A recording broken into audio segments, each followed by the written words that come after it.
तो दोस्तों स्वागत है आपका ट्रेडिंग भारत के एक और वीडियो में। हम जानते हैं कि इजराइल और हमास के बीच युद्ध शुरू हो चुका है। ऐसा माना जा रहा है कि पूरी दुनिया इस युद्ध से प्रभावित हो सकती है अगर ये युद्ध जल्दी ही नहीं रुका तो। और क्या असर पड़ेगा इसके बाजार पे, इस पर हम अपनी एक पिछली वीडियो बना चुके हैं। इस वीडियो में हम देखेंगे कि क्या दूसरे ऐसे सेक्टर्स हैं जिन पर असर पड़ सकता है। और दोस्तों पहला सेक्टर जिस पर असर पड़ने वाला है वो है टेक्नोलॉजी का सेक्टर। दोस्तों हाँ, टेक्नोलॉजी के सेक्टर से जुड़ी हुई कई सारी सर्विसेज भारत विश्व में ही नहीं बल्कि इसराइल में भी प्रोवाइड कराता है। और अगर ये युद्ध में जल्दी रुकावट नहीं आई तो इन सर्विसेज में भी कहीं ना कहीं हमें रुकावट देखने को मिलेगी। साथ ही साथ वो इन्वेस्टमेंट जो इसराइल से भारत की कंपनीज़ में किया गया था वो कहीं ना कहीं विड्रॉ होते हुए हमें दिखाई दे सकता है। साथ ही साथ दोस्तों अगर देखें तो दूसरा सेक्टर जिसमें हमें कुछ गिरावट देखने को मिल सकती है वो है केमिकल सेक्टर। दोस्तों केमिकल्स का भी हमारे भारत देश से एक्सपोर्ट का बहुत बड़ा व्यापार चलता है।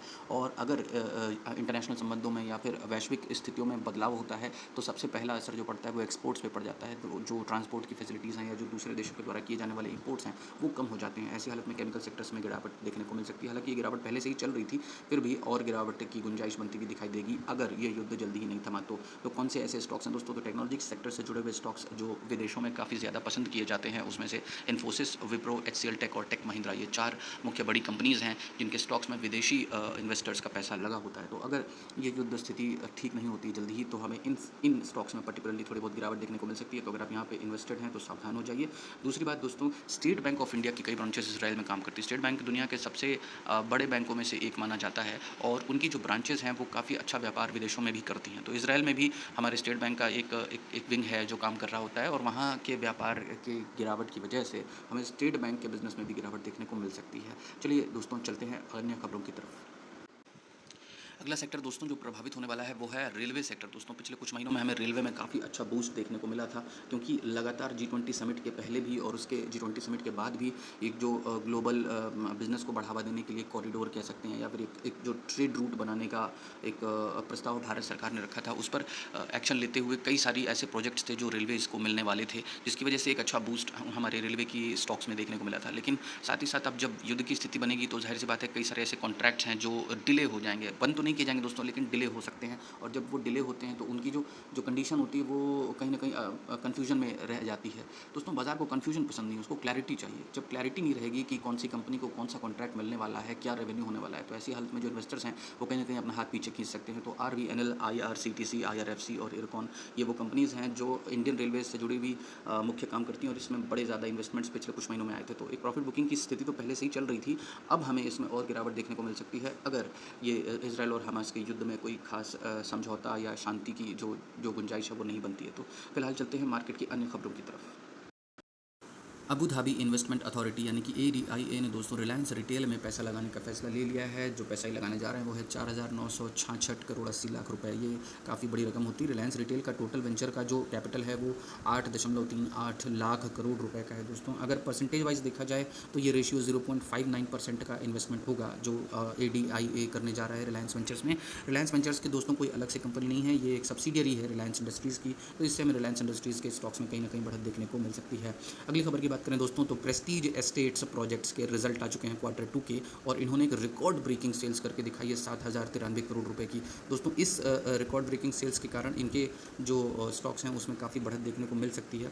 अगर हम ध्यान से देखें तो 7,093 करोड़ रुपए की बढ़त जो है वो 102% के आसपास बनती है।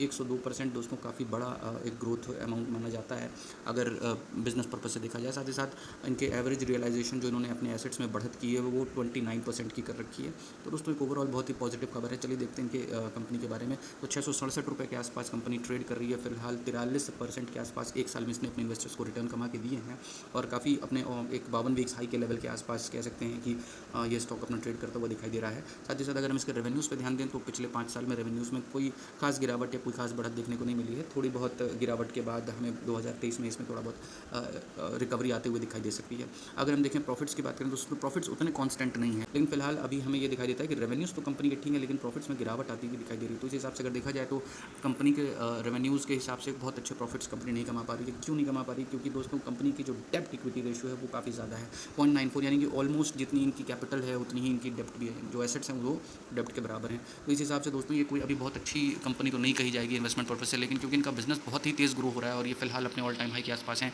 एक ब्रेकआउट की गुंजाइश इस रिजल्ट के आने के बाद बन सकती है। तो ब्रेकआउट ट्रेडर्स अगर आप उस तरीके की ट्रेड लेना चाहते हैं तो आप अपने हिसाब हिसाब से फैसला ले सकते हैं। इन्वेस्टमेंट अपॉर्चुनिटीज़ की अगर बात करें तो फिलहाल इसमें थोड़ी बहुत प्रॉफिट बुकिंग आनी चाहिए, क्योंकि एक इंटरनेशनल बेयरिश सेंटिमेंट भी चल रहा है, साथ ही साथ कुछ वॉरफेयर की स्थिति भी बनती हुई दिखाई दे रही है।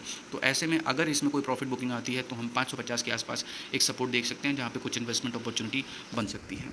इंटरनेशनल बाजार की अगर बात करें दोस्तों, तो बैंक निफ्टी और सेंसेक्स सभी में हमें ग्रीन में क्लोजिंग फ्राइडे के दिन दिखाई दी थी। जबकि अगर हम इंटरनेशनल बाजार को देखें तो डाउ जोन्स में हमें थोड़ी बहुत बढ़त तो दिखाई दे रही है, लेकिन नैस्डैक अगर देखा जाए तो नेगेटिव चल रहा है, कहीं ना कहीं 8.85% की गिरावट के साथ नैस्डैक चल रहा है। दोस्तों, युद्ध की स्थिति कहीं ना कहीं बनती हुई दिखाई दे रही है, इंटरनेशनल माहौल गर्माता हुआ दिखाई दे रहा है। तो ऐसी स्थिति में कहीं ना कहीं एक नेगेटिव सेंटिमेंट फिर से दोबारा हमें चालू होता हुआ दिखाई दे सकता है। क्या होंगे आज के लिए निफ्टी और बैंक निफ्टी के लेवल्स, चलिए चलते हैं टेक्निकल चार्ट पे। तो निफ्टी के चार्ट को अगर हम गौर से देखें दोस्तों, तो हमें दिखाई दे सकता है कि कहीं न कहीं एक बुलिश मोमेंटम हमें फ्राइडे के दिन देखने को मिला था। अगर देखा जाए तो इस ग्रीन मोमेंटम के बाद हमें मार्केट में कहीं न कहीं एक पॉजिटिविटी दिखाई दे रही थी। लेकिन अब क्योंकि इंटरनेशनल मार्केट में हालात बदल चुके हैं, एक युद्ध शुरू हो चुका है, तो हमें गिरावट भी आज के दिन देखने को मिल सकती है। क्या हो सकता है दोस्तों गिरावट के लिए लेवल्स, तो इन लेवल्स को ढूँढने के लिए हमने कुछ मार्क कर रखे हैं। 19,717 का एक लेवल दोस्तों यहाँ पर हमारे पास है, जहाँ से हमें कुछ गिरावट देखने को मिल सकती है। 19,795 एक दूसरा लेवल है, जहाँ पे एक रेजिस्टेंस है, वहाँ से भी हमें निफ्टी में गिरावट देखने को मिल सकती है। ऐसी स्थिति में दोस्तों जब इंटरनेशनल मार्केट में कहीं न कहीं बेयरिशनेस हो, तो हमें बाइंग साइड तो जाने की कोशिश करनी ही नहीं चाहिए। फिर भी कहाँ तक अगर हम एक नेगेटिव सेंटिमेंट में पुट साइड में अपने पोजीशन बना रखी है, तो कहाँ तक हमें प्रॉफिट बुकिंग करने के लिए वेट करना चाहिए। तो 19,577 का एक लेवल है दोस्तों, जहाँ तक हमें वेट करना चाहिए अगर हमने यहाँ कहीं सेलिंग कर रखी है। और साथ ही साथ 19,487 का एक दूसरा सपोर्ट लेवल है दोस्तों। अगर 19,577 के नीचे मार्केट जाता है, तो किसी भी हाल में बेयरिश होने के लिए, बुलिश होने की कोई कोई भी चांसेस नहीं बचेंगे दोस्तों, क्योंकि जो फ्राइडे के दिन लोगों ने पोजीशन बनाई है, वो कहीं न कहीं यहाँ पे बनाई होगी। जब वो लोग अपनी पोजीशंस लॉस में काटना शुरू करेंगे, तो लंबी रैली यहाँ से हमें डाउनवर्ड्स की देखने को मिल सकती है। फिलहाल दोस्तों चलते हैं बैंक निफ्टी की तरफ, देखते हैं बैंक निफ्टी के क्या लेवल्स आज के दिन हमारे लिए काम के हो सकते हैं। दोस्तों, बैंक निफ्टी का चार्ट कहीं न कहीं अगर हम देखें, तो हमें वहाँ पे भी एक डाउनवर्ड सेंटिमेंट आता हुआ दिखाई दे रहा है। आप देख सकते हैं कि एक ट्रेंड लाइन ऊपर से ब्लू कलर में आ रही है, जिसका रेजिस्टेंस लेते हुए मार्केट हर बार पिछली बार से थोड़ा ज़्यादा नीचे जाता हुआ हमें दिखाई दे रहा है। अगर बात करें आज के ट्रेडिंग लेवल्स की दोस्तों, तो 44,392 के आस-पास हमें एक रेजिस्टेंस दिखाई देता है, जहाँ से हमें एक सेलिंग साइड का सेटअप फाइंड आउट करने की कोशिश करनी चाहिए। ऐसा नहीं कि बाइंग की नहीं जा सकती दोस्तों, बिल्कुल की जा सकती है। हमारे पास ऊपर ठीक-ठाक स्टॉप लॉस भी अवेलेबल हैं, कहीं न कहीं मार्केट उनको खाता हुआ ऊपर भी जा सकता है। लेकिन क्योंकि इंटरनेशनल मार्केट में अब हमें एक बेयरिश सेंटिमेंट दिखाई दे सकता है, वॉरफेयर की स्थिति में कहीं न कहीं ये जो टेक्निकैलिटी है वो खत्म हो जाती है, लोग फ़ियर में आ जाते हैं, और फ़ियर दोस्तों लालच से कहीं ज़्यादा काम करने वाला एक फैक्टर है। तो इसको अवॉइड करना बड़ा मुश्किल होता है। तो ऐसी स्थिति में हमें एक डाउनफॉल देखने को मिल सकता है। तो रेजिस्टेंस है 44,392 और 44,472, इन लेवल्स पे अगर मार्केट आता है, तो हम अपने एक सेलिंग साइड के सेटअप को फाइंड आउट करने की कोशिश कर सकते हैं दोस्तों। अगर बात करें सपोर्ट की, तो कहाँ पे सपोर्ट है, तो अगला पहला सपोर्ट जो दोस्तों है, जहाँ तक हमें वेट करना चाहिए अपनी प्रॉफिट बुकिंग करने से पहले, वो दोस्तों कहीं न कहीं इस लेवल के आस-पास है, 44,185। और अगर ये लेवल भी टूट जाता है दोस्तों, तो हम 44,000 के एक राउंड फिगर, जो कि बहुत ही मजबूत सपोर्ट भी रहा है, वहाँ तक मार्केट को गिरता हुआ देख सकते हैं। ऐसी स्थिति में दोस्तों आपकी जो ट्रेड है, उसको आपको बहुत केयरफुली लेना चाहिए। आप अपने फाइनेंशियल एडवाइज़र से एडवाइस लिए बगैर कोई भी ट्रेड ना लें। फिलहाल दोस्तों आज के लेवल्स मैंने आपको बता दिए हैं। आपकी मदद के लिए, सिर्फ एजुकेशनल पर्पज़ के लिए वीडियो बनाई गई थी। हमारा कोई इंटेंशन नहीं है कि आपको कोई बाई या सेल टिप दी जाए। आप अपनी ट्रेड अपने डिस्क्रिप्शन पर ही लें। आपके लॉसेस और आपके प्रॉफिट्स को कोई दूसरा बेयर करने वाला नहीं है। मिलते हैं किसी दूसरे वीडियो में किसी दूसरी जानकारी के साथ, तब तक के लिए धन्यवाद दोस्तों।